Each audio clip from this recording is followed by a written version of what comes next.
Hello and welcome back to another EDH deck design video. Today I'm going to be showing a temporary deck that I'm running.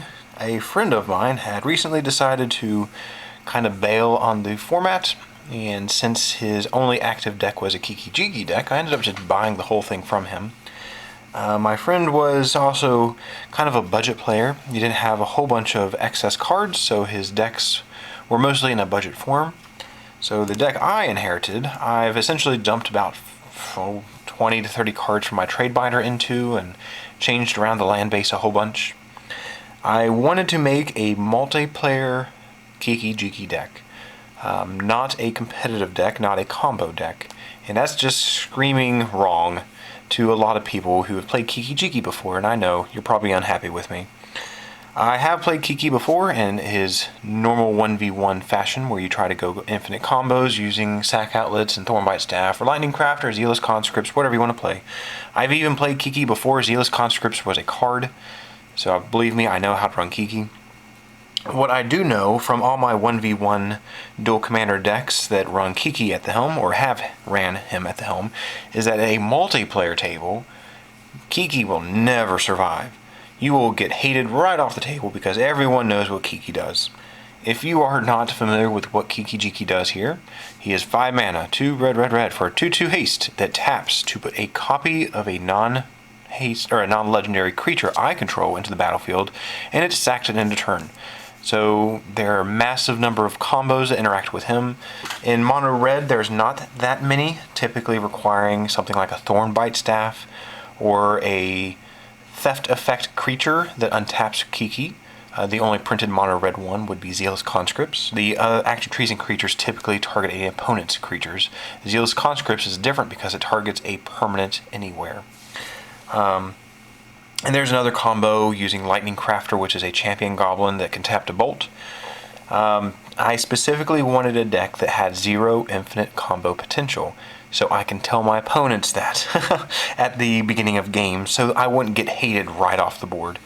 I actually wanted to have a more interesting deck, something that ran unusual creatures, things that just really didn't see a lot of play. So I almost had a 50% creature deck, 50 creatures in the deck, because I just wanted to give all sorts of creatures a lot of attention or some face time that just never get played. So, we just have a generic good stuff enter the battlefield Kiki-Jiki deck. Some of those creatures don't even enter the battlefield, they're just good value. So, you know what Kiki does, let's set him over here. There, again, was almost 50 creatures in the deck. Almost. So, I'm about 45 to 48-ish. Steam Scourger is actually something you may see in a normal Kiki deck. The enter the battlefield bounce a creature is actually pretty good. He's definitely worth paying that echo upkeep in 1v1. Multiplayer, not so much. These two are great at destroying non-basic lands. The reason they are in Kiki-Jiki is because they are early drop, so they're going to remove or bait out removal, but Kiki's token will give them haste. So that's actually good. And then having one of these sustain with a Kiki out means I can start removing 2 non-basics per turn. Humble Defector is a card I really don't like. I love mono red, I love drawing in mono red, but giving this to an opponent means that they will get to cards too. Card advantage on a 2-way street is never good. The good thing here is that I can make the token with Kiki, and I can give the token away, which will leave play at end of turn. So this could become Kiki's Divination, the closest we can get. We do have Fire Imp. This is a card I used to play in my old Kiki decks because in 1v1 this deals with a lot of generals. In multiplayer he's probably just not as good, but he's still classic enough I wanted to run him. My Heretic is great for removing artifacts. Kiki's token has haste, so I can pay 2 to immediately kill an artifact with it. Pilgrim's Eye is good card advantage with Kiki. Burnished Heart is even better card advantage with Kiki because I can keep sacking the token. Dual Caster with Kiki means I can at instant speed cast any spell on the stack, including a counter spell. Feldon is a backup to Kiki. It is another way of making tokens in a late game format. A lot of people like running him as the general. I don't think he's fast enough. He has no haste. His toughness is slightly better than Kiki's. The story and everything, flavor-wise, it's all beautiful and whatnot, but it's just, unless you're running tribal beards, I don't really see a reason to run him over Kiki-Jiki. Solemn, if you've played Kiki before, then you know Solemn is probably the best creature in this entire deck. Past like the infinite combo enablers, this will get you so much advantage with Kiki-Jiki. A smart opponent will remove this from the game as fast as possible because this plus a Kiki on just like maybe 1 to 2 turns is all it takes to go crazy. Get a Thornbite Staff out and a Solemn and a Kiki and it gets even worse. Flame Tongue is another creature removal. And Avalanche Riders is some more land removal. This one hits any land, doesn't have to be a non-basic. This is again something that's usually worth paying the Echo cost. Tuck Stuck is a artifact removal. I need to get a Goblin Matron. That's one card I really want to get for this deck. There's a fair amount of goblins in here, and having a Goblin Matron is a fantastic idea. An Imperial Recruiter would be an even better idea, but I'm not actually willing to spend money on this deck. I actually ended up trading 2 PS3 games, Soul Calibur and Catherine, for his deck, and then most of these cards and the lands I just pulled out of my old collection. So this deck basically fell in my lap. I don't really want to spend any money on it. This came out of my binder because I love this card. This is possibly some of the best flavor text ever. Grow food in dirt. Save time. Eat dirt. When this creature dies, I destroy a land. So when the token of this dies from Kiki, I destroy a land. Baboons hits another non-basic. This is great as this is essentially Avalanche Riders without an upkeep. Another artifact entry destroy. A nice promo card I didn't know existed. I knew the card existed, I didn't know the promo artwork did. Essentially, this deck's getting up to something that you will see shortly. There's a shenanigan in here called Warp World.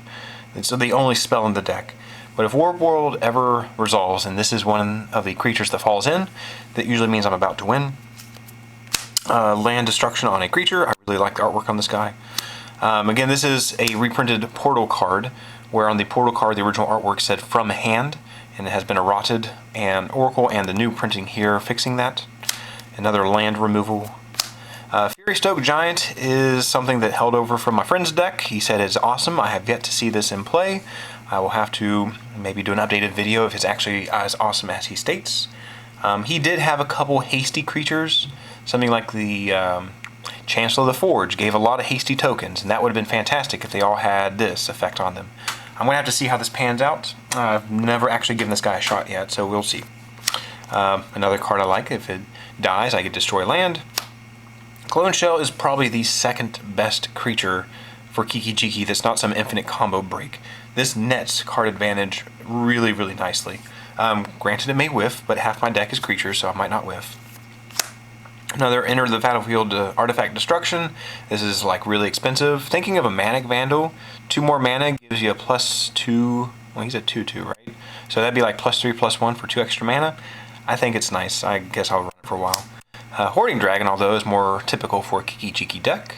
Ideally, the first time he comes out, you don't want to get your best artifact, but when you can untap with a Kiki or tap with Kiki targeting this to guarantee that artifact to your hand if the opponent can't respond, then you go get your Thornbite Staff and do stupid things. Great to copy with Kiki, especially if you can retain priority on the control player's upkeep after they draw before they hit main phase, so you can steal spells. Again, that's something you'd normally see in 1v1 multiplayer. This has better effects because you have better chance of hitting spells from other opponents. Typical thing to see in Kiki-Jiki because he keeps you tokens.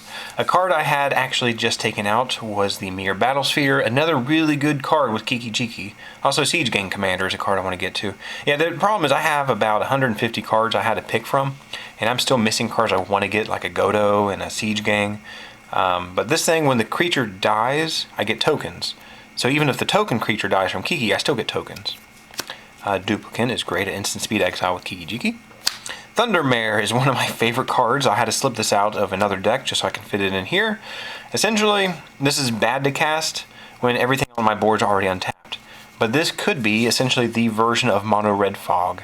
With Kiki, I can tap down all of creatures at instant speed with Kiki. The problem is, of course, that taps down everything on my side, so another opponent might just untap and get me as well. This is another techie card I was pulling from my friend's deck. He said it has essentially a really awesome effect, giving +4/0, or with Kiki +8/0. The Flash Enabler there is the reason I'm running it. I'm going to give this a test and see how it plays out. Same thing, a kind of a situational removal. This may as well be a Spite Bellows because it nets 6 damage when it's dies or echoes and whatnot, but copying with Kiki could be fun. Another thing that I pulled from my binder is another active treason effect on Kiki. That's great. Inferno Titan is probably the best beater in the deck for sheer damage. Well, I don't know. These guys are really close to each other. I haven't played with Tyrant's Familiar and Kiki yet. This deck hasn't had a lot of playtesting yet. But Tyrant's Familiar and Kiki, meaning two of these at the same time, both with haste, could be really gross. Udvara is expensive, may make its way out for another deck, or another card. I don't know, Mere Battlesphere might be better than Udvara. I just like the idea of instantly making a hasty 6/6 and getting a token out of it before I get board wiped immediately. This is another combo tech, or not combo, this is another tech that came from my friend's deck. He liked the effect of getting a haste one of these as soon as it resolved with Kiki, so he can kill up to 8 toughness and worth of creatures. It's an interesting card. Again, this is something else I'll have to play test to see how it pans out. Nullspine Dragon is something I had to go find another one of because this definitely needs to be in this deck. Essentially, it's the best draw we have in creature form. Another kind of a fun budgety card that my friend had in his deck. He said he got this thing over to 100 toughness and power once. I'd like to see if I can break that. I'm sure his is just going to be removed. Since this thing has no trample or anything like that, it's just going to be a giant vanilla thing. But making tokens with Kiki in this it just sounds kind of fun. Tyrant is your typical annoyance in Kiki-Jiki in 1v1. In multiplayer, this is not going to be super awesome because it's going to basically neuter one opponent, and the other opponent will most likely retaliate. But this tends to nuke a lot of permanents, especially against a token deck. Someone who has a lot of permanents and maybe half lands, half permanents, making copies of this with Kiki can just get really, really mean, especially when you start doing things like warp worlding. Another active treason effect for all opponents. A target player or creature removal per the number of lands I have. Again, really good after Warp World. And Bogadarian Hellkite is my new... I don't know if I really like this artwork compared to the original. This is just from the Knights Precon, the Knights vs. Dragons Precon. It's interesting artwork, but again, this is something I added in here for another flash enabler, a little control element with Kiki to untap and randomly bolt things for 5 or spread it out. So that's a lot of creatures. As I said, there is one single spell in this deck. No instances, just Warp World. That's not smart to do. This is a very bad Kiki-Jiki deck because there's no ramp, there's no counter, like the copy effects, there's no wheel effects, there's no direct burn, target removal. There's just Warp World. So what this spell does, if you're unfamiliar with it, it's grossly overcosted at 8 mana. Essentially, it shuffles every permanent in play into the player's decks. That includes tokens. Tokens count for the maximum number of permanents there. And then after everything's shuffled in, everyone just reveals the X cards off their deck, where X is that same number. Then all creatures and artifacts and lands come straight into play. Enchantments do afterward. The Planeswalkers were not printed when this card was first printed, so Planeswalkers do not come in. But, as you saw, this deck has lots of enter the battlefield nonsense.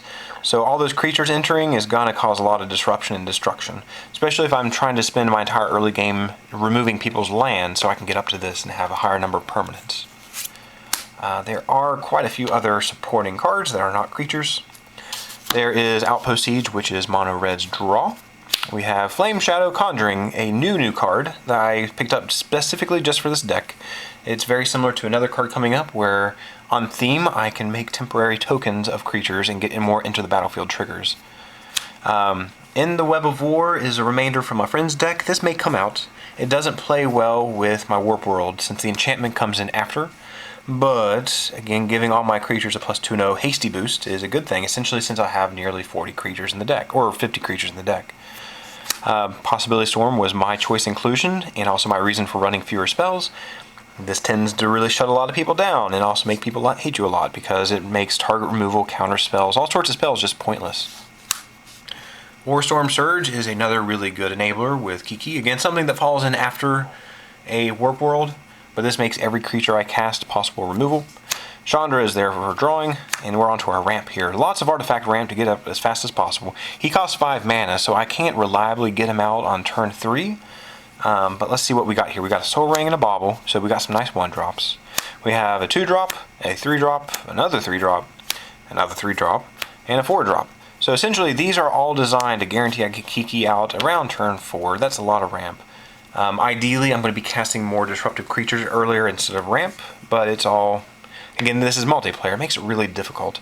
Tokens die every end turn. Skull Clamp is almost necessary for card draw. Sword of the Animist is here specifically because it cheats a land into play, and I'm trying to play Warp World. So getting as many permanents into play is ideal. Again, I'm being a bit of a hypocrite because I did take things like Chancellor of the Forge and the Mere Battlesphere out. Things like that, I probably need to make cuts and put them back in. I just want to put more exotic creatures in here, but this is fantastic because it's giving me the ramp. Any of my early cheapy nonsensical creatures can just generate another land just by swinging into even unfavorable blocks. Thornbite Staff is the equipment for Kiki-Jiki. If you're unfamiliar with how this combos with him, there's lots of ways. He is a shaman, and this is a shaman equipment. So what this 2-drop says is any shaman that enters the battlefield, I can auto-equip this to it. That even means an opponent's shaman, but it's a May ability. This creature has, although I can pay 2 and burn a creature player for 1. It also has whenever a creature dies, or is put into a graveyard, including a token, this creature untaps. So what that could mean is an equipped Kiki-Jiki makes a token. At the end of turn, or whenever that token dies, Kiki's going to untap, so I can then immediately make another token.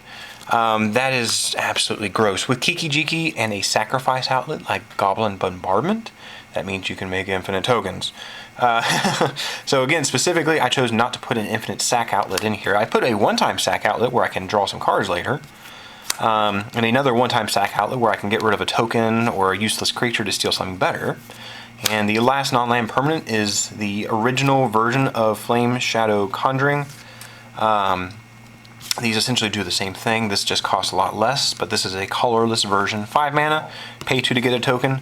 4 mana, pay 1 to get a token. Same thing though. This one is sacrifice, this one is exiled, so this one, it's different. Oh, but we are into the lands. Like my Chandra deck, I am being stupid and greedy and only running 37 lands. I am doing my normal basic run, but I'm not including Ruination in here. Again, I'm trying to make a multiplayer friendly deck.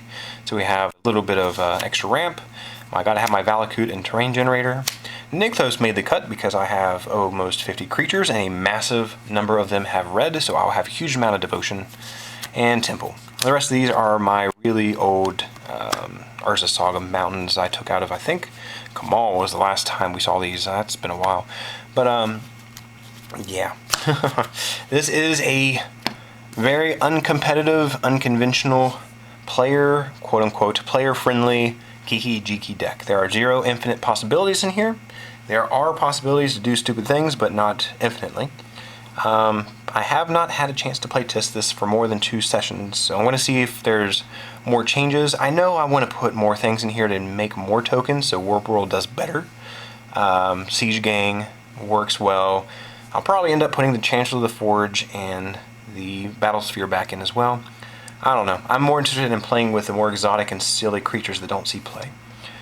But if you have any interest in ideas, or if there's any cards I've overlooked in the most recent sets that do well here, definitely let me know. Thanks.